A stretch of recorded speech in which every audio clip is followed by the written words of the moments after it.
Hello বন্ধুরা, কেমন আছো তোমরা সবাই? এখন কিন্তু আমার চলছে ওয়ার্ম আপ সেশন।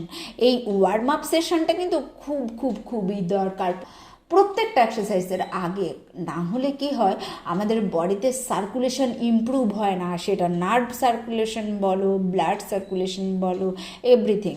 তাছাড়া আমাদের অর্গানগুলিতেও কিন্তু একটা সার্কুলেশন থাকে।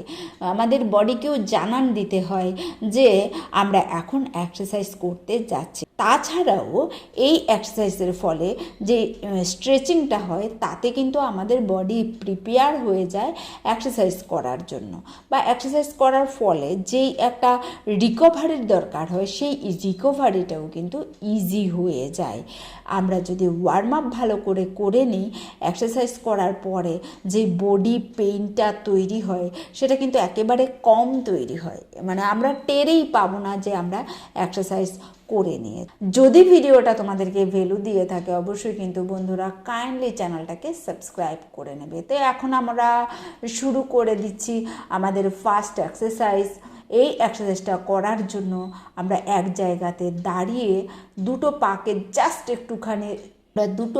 জাস্ট স্প্রেড করে একটা করে ছোট কিন্তু আমরা জাম্প করব। যদি আমাদের হেভি ওয়েট হয়ে থাকে, তাহলে জাম্প করার কিন্তু দরকার নেই। ধীরে ধীরে আমরা পাটাকে উঠাবো, আবার হাতটাকেও কিন্তু আমরা উঠাবো। সেকেন্ড এক্সারসাইজ একেবারে ইজি। দুটো পাকে স্ট্রেচিংয়ে রাখবো, স্ট্রেচ করে রেখে এইভাবে কুনুইয়ের সাথে কিন্তু আমাদের হাঁটুটাকে লাগাতে আমরা চেষ্টা করব। তো প্রতি সেকেন্ডে যদি আমরা একবার করে নিতে পারি, সেটা কিন্তু খুব ভালো রেজাল্ট দেয়। কিন্তু ধীরে ধীরেও আমরা কিন্তু করতে পারবো। এখন আমরা থার্ড এক্সারসাইজ করছি।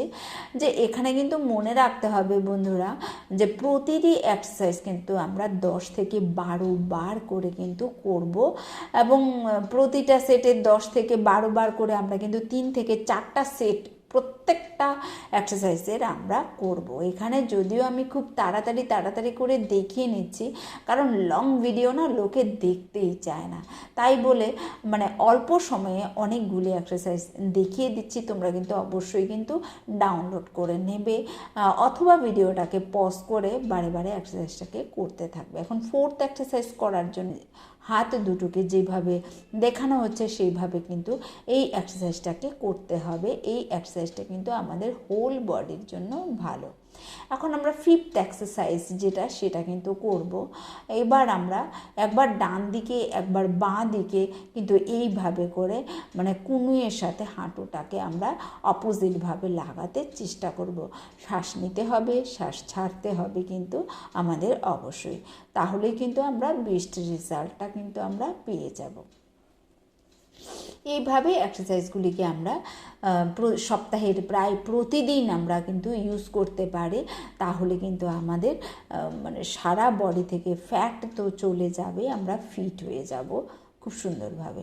তো এভাবে আমরা স্কোয়াডে একটুখানি বসবো, বসে আবার আমরা উপরের দিকে একটুখানি জাম্প করব। জাম্প করতে না পারলেও কোনো অসুবিধে নেই, ধীরে ধীরে কিন্তু আমরা সেই এক্সপার্টাইজেশন নিতে পারবো। তবে হেভি ওয়েট হলে জাম্প করার দরকার নেই, জাস্ট পাটাকে ছড়িয়ে আমরা কিন্তু স্কোয়াট করব। তো এইভাবে আমরা এই এক্সারসাইজটাকে করব। যেভাবে আমরা বক্সিং করি, এইভাবে কিন্তু আমরা দাঁড়িয়ে দুটো হাতে আমরা সামনে একটা কিছু আছে মতো হাওয়াতে শূন্যে আমরা এভাবে পাঞ্চ করতে শুরু করব। এতে আমাদের সারা বডির কিন্তু সার্কুলেশন সাংঘাতিকভাবে বৃদ্ধি পাবে, এবং আমাদের ফিটনেস লেভেল কিন্তু অন্য মাত্রায় চলে যাবে। তাছাড়া এটা আমাদের মেন্টাল হেলথের জন্য কিন্তু খুবই ভালো কাজ করে। আবারও বলছি, প্রত্যেকটা এক্সারসাইজ কিন্তু আপনারা 10 থেকে 12 বার করবেন, এবং 3 থেকে 4টা সেটে করবেন।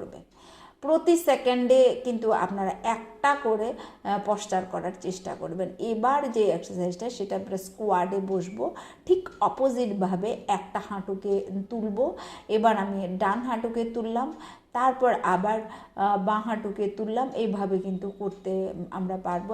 হাত দুটোকে আমরা বাইরের দিকে রাখলেও পারবো, আবার বুকের কাছে দুটো হাত রেখেও কিন্তু আমরা করতে পারবো, যার যেই রকমের কিন্তু সুবিধে হয়। এখানে কিন্তু হাত দুটোকে যদি আমরা বাইরের দিকে এভাবে যেভাবে দেখানো হচ্ছে সেভাবে যদি করি, সেটা কিন্তু আমাদের মেন্টাল হেলথকেও কিন্তু সাংঘাতিকভাবে ইমপ্রুভ করবে, মানে আমাদের বুদ্ধিমত্তাকে বাড়াবে। এখানে দেখতে পাচ্ছেন যে স্কোয়াট করে আমরা এক পায়ের উপরে একটুখানি বসতে চেষ্টা করছি এবং ধীরে ধীরে কিন্তু হাঁটুতে আমরা কনুইটাকে টাচ করার চেষ্টা করছি। যে এই এক্সারসাইজটা কিন্তু আমাদের পায়ের হেলথকে সাংঘাতিকভাবে ইমপ্রুভ করবে। তাছাড়া মেন্টাল হেলথের জন্য কিন্তু এই এক্সারসাইজটা ভীষণই উপকারী। মনে রাখবেন বন্ধুরা, বয়সের সাথে সাথে কিন্তু মানুষের মানসিক বুদ্ধিও লোপ পেতে থাকে। তার জন্য এই সমস্ত এক্সারসাইজগুলিকে আমাদের প্র্যাকটিস করা খুবই জরুরি হয়ে পড়ে। ফ্যাট লস করা উদ্দেশ্য থাকলে কিন্তু আমরা অবশ্যই সবজি বেশি খাবো এবং প্রোটিন বেশি খেতে থাকবো। তারপর আমরা 8th এক্সারসাইজ, একেবারে সোজা এক জায়গাতে দাঁড়িয়ে আমরা কিন্তু দৌড়াবো। একবার দুটো পাকে একটুখানি কম গ্যাপ রেখে আমরা দৌড়বো, তারপরে কিন্তু দুটো পাকে একটুখানি মানে 1.5 ফুটের মতো ডিস্টেন্সে রেখে আমরা এক জায়গায় দাঁড়িয়ে দৌড়তে থাকবো। তো বন্ধুরা, এই ছিল আজকের এক্সারসাইজ ভিডিও। যদি আপনারা আমার চ্যানেলে নতুন হয়ে থাকেন, চ্যানেলটাকে সাবস্ক্রাইব করবেন, পাশে থাকা দুটো ভিডিওকে দেখে নেবেন।